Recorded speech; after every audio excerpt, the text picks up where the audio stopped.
सुनीता, मुझे एक बात बता, 2 मिनट में कितने बर्तन धो लेती है? हसन घर में बर्तन धोते हैं। हाँ।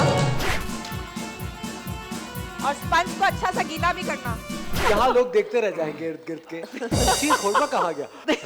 शाम हो जाएगी, फिर आप एक काम करें, हीक वाला खिलाइए। सपनों में सपनों में सपनों में। मैंने हसन को नहीं देखा हुआ था और हमने फॉर फर्स्ट 3 months हमने सिर्फ फोन पे बात की। वाकई ऊंट पहाड़ के नीचे। हमारी गार्लिक ब्रेड भी रेडी है, हमारे चॉप्स भी रेडी है। मुंह में पानी आ रहा है, खुद को पकाते हुए करके पका रही है। मेरे कहा हाँ चलो कोई बात नहीं, ऐसा होता है। आइसक्रीम मांगने पर।